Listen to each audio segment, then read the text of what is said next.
first question I wanted to ask you, and I was going to get to this last night, but actor-directors, like obviously, Matt Ross is an actor-director.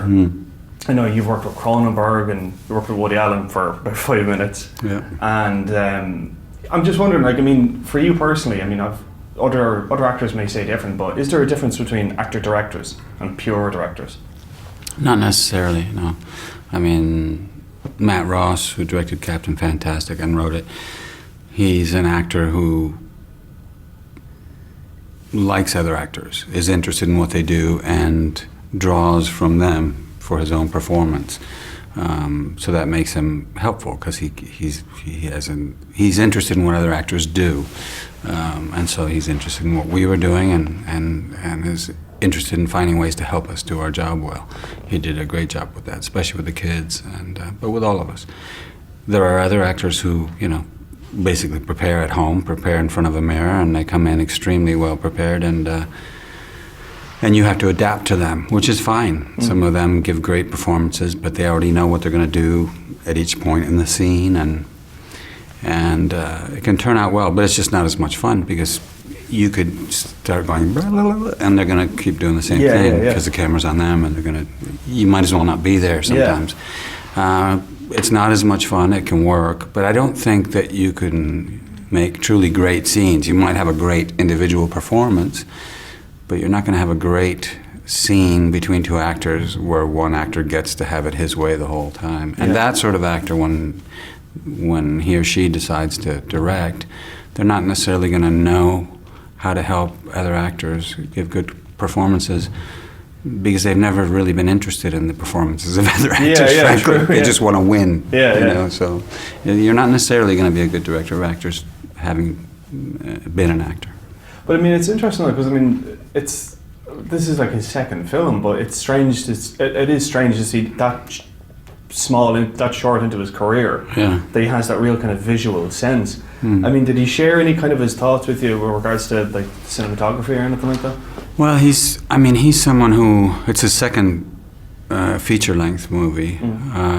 First one was even lower budget than this one, and it was with two characters, basically two main characters. But before that, he had made short films, and even as a teenager, I think he was shooting some things. So he's always been working on being a director and an actor simultaneously. So he's practiced for a long time. He's technically, like say a Cronenberg, he knows about the camera, he knows about lenses, lighting, he has opinions about it, and he's extremely well prepared. He knows that once you start shooting, then you're just hanging on for dear life, and especially in an independent movie, you have very limited time to shoot. You have kids who have limited hours, so you better be prepared. And he was, and he allowed us the time to get to know each other and rehearse and do whatever we need to do.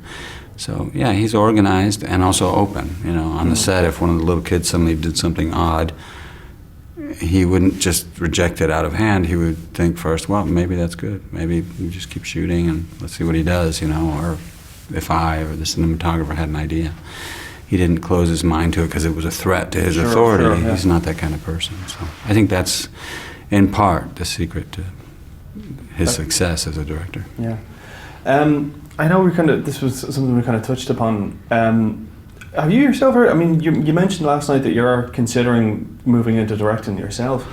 Yeah, I'd like to try it. Yeah. The script that you've written, obviously I don't want to give you the whole story away, but can you tell us a little bit about it? I've written 3 different ones, and there's one that's adapted from a novel called The Horse Catcher, and that one, I'd like to do that one, but that's a harder one to do in terms of logistics, the horses, and all probably non-professional actors, and a lot of them, and it's more ambitious, but I wrote the most recent one I've written. I showed it to someone who's interested in maybe financing it, so I might do that first. It's a family drama. The main characters are a father and a son, and there are other family members. It's sort of takes place over a number of years, and completely different than the other one. You mentioned before that you almost went up for The Bridge. And well, I was offered a role, but I wasn't available. You weren't able to go for it, I suppose, I know this is kind of like a bit of a stupid question to ask, but I'll ask it anyway. has there been any roles that you've turned down or you haven't been able to do that you've really regretted? I mean, was there one particular role that you were like, shit, I really wish I could have gone back for that? That I've turned down? No. And there's very few in retrospect that I've lost.